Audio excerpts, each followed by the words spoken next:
जो कि बहुत बड़ा प्रॉब्लम है। कॉलर मौजूद है आपके लिए। अस्सलाम वालेकुम। अस्सलाम वालेकुम। वालेकुम सलाम जी, फरमाइए। जी सर, मैं डॉक्टर साहब से बात करना चाहता हूँ। जी बताइए। जी सर, मेरे ना दाने थे पहले और बाद में ना मेरे निशानात हो गए। आप दानों आप बिटनो वेट लगाता हूँ, वो ठीक है मेरे लिए? बिल्कुल गलत है। देखिए, अच्छा हुआ आपने सवाल पूछा। चेहरे पे बेटनोवेट, डर्मोवेट नहीं लगाई जाती है। प्लीज दानों पे कभी भी स्टेरॉइड नहीं लगाए जाए। लोग लगाते हैं बेटनोवेट, और आप लोग मिक्स क्रीमें बनाते हैं, मिक्स क्रीमों के अंदर भी बेटनोवेट मिला देते हैं। देखिए, दिस इज अ मुख्तलिफ स्टेरॉइड की ग्रेड्स हैं, कैटेगरीज हैं, 1 2 3 4। 1% स्टेरॉइड जिसको 1% हाइड्रोकोर्टिजोन कहते हैं, वो भी हम एलर्जी पे, अगर चेहरे पे रैश आ जाता है, कोई रेडनेस आ जाती है, उसमें देते हैं। वो भी डॉक्टर प्रिस्क्राइब करता है। आप जाते हैं मेडिकल स्टोर पे, काउंटर पे जाते हैं और आप लेते हैं बेटनोवेट और बेटनोवेट लेके दानों पे लगवा देते हैं। प्लीज ना कीजिए। बेटनोवेट लगाएंगे इतने बड़े बड़े बाल आ जाएंगे, ठीक है, एक वक्फे की तरफ फाइन वेन्स आ जाएंगी और आपके दाने और बढ़ जाएंगे। तो बेटनोवेट बिल्कुल न लगाएं। डायलिसिन टी लोशन। अच्छा जी, एक यहाँ पे एक तो बच्चा बेचारा आया खास तौर से अपनी मदर, ये बच्चा बेचारा अपनी मदर के लिए कुछ पूछना है। बेटा ये बताओ, हमारी आवाज सुनिए, क्या निशान हो गए मदर के, आपके वालदा के? काले वो धब्बे हो गए। अच्छा, धब्बे हो गए, पिगमेंटेशन हो रही है इनकी मदर को। और उसके लिए मैं जो भी प्रोग्राम करता हूँ मोस्टली बताता हूँ ये झाइयाँ कहलाती हैं। और इसका एक वजह है सनलाइट, वेट, हार्मोनल भी प्रॉब्लम होती है। इसमें बेटा सबसे पहले तो अपनी वालदा से कहो कि धूप में ना जाएं, बिल्कुल धूप से बचना है, ठीक है। और बाकी फिर मैं कुछ क्रीमें बता देता हूँ। उसमें जो भी क्रीमें आ रही हैं, एक तो बड़ी क्लास की चीज़ें आ गई हैं जो पिगमेंटेशन को, झाइयों को ख़त्म कर देती हैं। एक जहन में ये चीज़ थी कि साहब ये 10-15 साल पुरानी झाइयाँ हमारे ख़त्म नहीं होंगी, बिल्कुल ख़त्म हो जाती हैं। अगर झाइयाँ ऊपर होती हैं, सुपरफिशियल होती हैं, तो हम क्रीमों से ख़त्म कर देते हैं। इसमें हमारी जिंजर वाइटनिंग क्रीम बड़ी क्लास की बहुत माशाल्लाह चल रही है, जो कि झाइयों को जो अपर लेवल का पिगमेंटेशन होती है उसको ख़त्म कर देती है। अगर इंटरमीडिएट बीच में आ जाती है, मिडिल में, तो उसके अंदर हम कुछ डेप्थ पीलिंग वगैरह करते हैं, मीजोथेरेपी करते हैं, PRP करते हैं, जिससे हम ख़त्म कर देते हैं। अगर झाइयाँ 10 साल से ज़्यादा हो जाती हैं तो उसके लिए पीको लेज़र करते हैं। तो एनीवे, आप मेरा नंबर ले लीजिएगा और अम्मी से कहिएगा मेरे पास आ जाएं तो मैं देख लूँगा। कितना वक्त है हमारे पास? कितना वक्त है अमरूद? कितना वक्त है? अंदाजा नहीं, मतलब कितना वक्त अंदाजा, मैं उस हिसाब से खाना तैयार करूँगा। हाँ बस ठीक है, सही जी। अच्छा, एक और चीज़ है, एक साहब और थे कहते मेरे, आप जब मैं बता रहा था एलोपेशिया एरिएटा का, तो कहने डॉक्टर साहब मेरे बच्चे के सर से जगह जगह से बाल जा रहे हैं। अच्छा, दो चीज़ें देखें, एक तो डॉक्टर की आंख होती है, पहले वो डायग्नोस करता है। 50 चीज़ें डिफरेंशियल डायग्नोसिस कहलाती है ये। टीनिया कैपिटिस एक ऐसे फंगल इन्फेक्शन है जो बच्चों में हो जाता है, जो गर्मी में होता है और मोस्टली इंडोर बर्ड्स से होता है। अच्छा, मैंने उनसे पूछा आपके घर में कोई बर्ड्स हैं? कहने नहीं डॉक्टर साहब। कहने हमने एक रखा हुआ है दाने के लिए, उसमें कबूतर या कौवे आके बैठ जाते हैं। तो किसी किस्म का भी इंडोर बर्ड, अगर आपके घर में आप फ्लैट में रहते हैं, आपके छज्जे के ऊपर कबूतर आ रहे हैं, रेगुलर आ रहे हैं, तो उसकी बीट जो होती है उससे मलेरिया, फरफर एक चीज़ होती है, इससे फंगल इन्फेक्शन भी हो जाता है और टीनिया कैपिटस भी हो जाता है। तो अगर हम कैपिटस का इलाज प्रॉपरली दें 1-2 महीने में, तो फंगल इन्फेक्शन खत्म हो जाएगा और बाल आ जाएंगे। की बीट पड़ गई तो तुम्हें इख्तिदार मिल जाएगा। इख्तिदार हम तो रोज कर करते ही नहीं, कबूतर आते ही नहीं। मतलब कि कौवों की आ जाती, कबूतर नहीं आती। समझ नहीं आते क्या। अच्छा जी, एक स्ट्रेच मार्क्स कहा जाता है, वेट गेन का बड़ा मसला है। देखिए, वजन अगर आपका बढ़ रहा है तो समझो कि आप डेंजरस जोन में आ गए। अगर 100 से ऊपर हो गया है तो ओबेसिटी में आ गए। हमारे यहाँ वजन का बिल्कुल ख्याल नहीं रखा जा रहा। देखिए, अगर एक गाड़ी है जिसमें 5 लोग बैठते हैं, अगर उसमें ग्रेजुअली आप वजन बढ़ाते चले जाएंगे तो उसकी परफॉर्मेंस खत्म हो जाएगी। एग्जैक्टली इंसान का स्ट्रक्चर भी ऐसे ही है। अच्छा, लोग कहते हैं नहीं यार जरा सी टमी है, इससे कुछ नहीं होगा। आपका अपर एब्डोमेन और लोअर एब्डोमेन, ऊपर का पेट और नीचे का पेट, जिसको अपर एंड लोअर एब्डोमेन कहते हैं, अगर ये वेट गेन कर रहे हैं तो आपकी स्पाइनल कॉर्ड पे फर्क पड़ता है, आपकी जो कैपेबिलिटी होती है, एबिलिटी होती है, उसमें फर्क पड़ता है। अभी एक खातून थी, बल्कि हमारी वो नाई दापा थी, जो जज थी, कहते डॉक्टर साहब वेट के लिए क्या किया जाए? मैंने कहा मुंह बंद कर लें बस, और कोई तरीका नहीं है।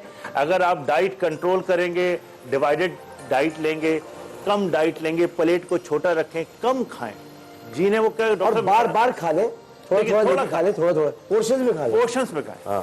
तो जितना देखें, हम क्या रोजा रमजान में क्या करते हैं, हमें एक होका होता है, रोजा खोलना है बस और खा लेना है, जी हाँ।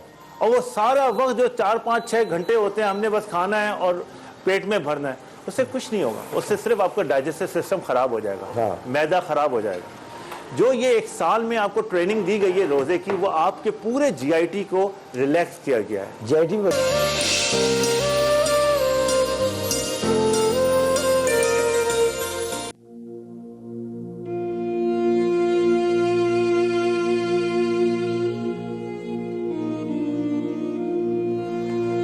नाज़रीन मोहतरम, आज मैं आपको सरजानी टाउन में वाक़ एक ऐसे घर लिए चलता हूँ जहाँ बीवी और 5 बच्चों पर मुश्तमिल ख़ानदान का वाहिद कफ़ील मोहम्मद शाहिद मुंह के कैंसर की वजह से ज़िंदगी और मौत की कश्मकश में मुब्तला है। मोहम्मद शाहिद बस कंडक्टर हैं, लेकिन लॉकडाउन में ट्रांसपोर्ट बंद होने की वजह से बेरोज़गार हो गए। ऐसे वक्त में इलाज कराना तो दरकिनार, बीवी बच्चों को 2 वक्त की रोटी के लाले पड़ गए। अक्सर बेशतर फाक़ा कशी की नौबत आ जाती है। सारा दारोमदार शाहिद पर था।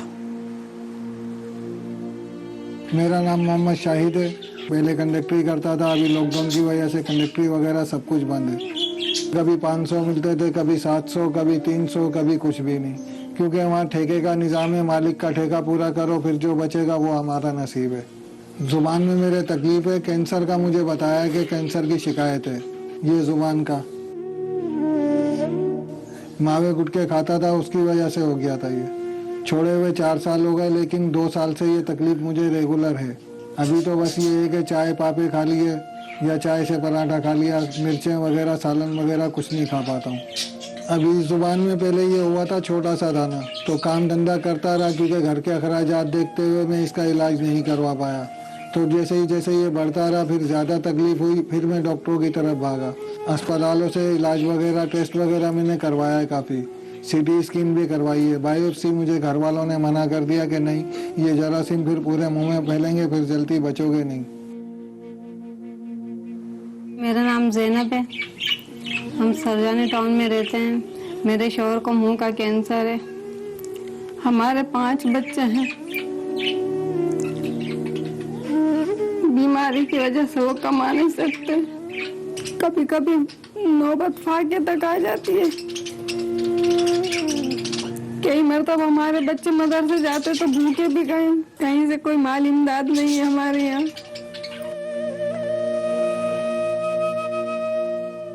हम लोगों ने अपने घर का सामान वगैरह बेचकर मैंने अपने शौहर का इलाज करवाया है। तकलीफ बहुत होती है, पूरी पूरी रात हो जाती है, जागते रहते हैं, नींद नहीं आती उनको तकलीफ की वजह से। कान में तकलीफ रहती है, यहाँ गर्दन में, गले में, इस तरह तकलीफ होती है। पूरी रात हो जाती है बैठे बैठे।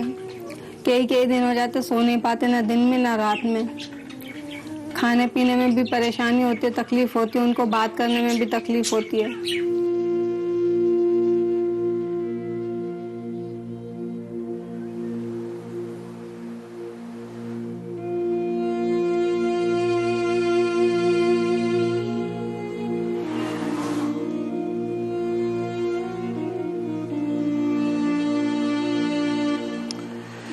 नाज़रीन मोहतरम, लॉकडाउन में ट्रांसपोर्ट बंद होने की वजह से बेरोज़गार हो गए शाहिद भाई, और ऐसे वक्त में इलाज कराना तो दरकिनार, बीवी बच्चों को 2 वक्त की रोटी के लाले पड़ गए। अक्सर बेशतर फाक़ा कशी की नौबत आ जाती है। सारा दारोमदार शाहिद पर था, मगर बेरोज़गार और ज़बान में ज़ख्म की वजह से शदीद तकलीफ से 2-4 है। शाहिद आधा इंच रह गया। ये डॉक्टर नहीं है, वो बड़े अब्बा के नाम से हैं, हिकमत करते हैं। 1 महीने की दवाई देते हैं वो 20,000 रुपए की। मैंने सिर्फ 3 दवाई ली, उसके बाद मेरे पास पैसे भाई था नहीं कुछ भी, तो मैंने मना कर दिया था। फिर 2 दफ़ा उन्होंने अपने पास से मुझे दी है दवाई बगैर पैसों से। डॉक्टर से मैं दवाई ला रहा था, 1200-1300 रुपये की दवाई थी। जैसे ये ज़ुबान मेरी सफ़ेद हुई है ना बिल्कुल, मैंने तकरीबन 5 दिन यूज़ करी तो ज़ुबान मेरी साफ़ होने लग गई थी काफ़ी हद तक। मतलब कि जो नीचे का गोश्त था ना लाल वाला, वो नज़र आने लग गया था, बेहतर हो गया था। लेकिन मैं ज़्यादा अखराजात की वजह से वहाँ इलाज करवा नहीं पाया। बस मेरी इल्तिजा है कि मेरे शौहर का इलाज हो जाए। हमारे पास कोई असबाब नहीं है। हमने घर का सामान तक बेच दिया था उनके लिए। मेरा एक बच्चा है 13 साल का है, वो काम पे जाने लगा है। उसको 50 रुपए मिलते हैं, कभी 30 रुपए मिल जाते हैं, 20 रुपए किराया लग जाता है, बाकी बहन भाई मिलकर खा लेते हैं। अभी जब बीच में आटा महंगा हुआ था तो उसके 50 रुपए का इंतजार कर रहे होते थे हम लोग कि वो 50 रुपए लाएगा तो 80 रुपए का। फिर आ गया प्यारा रमजान।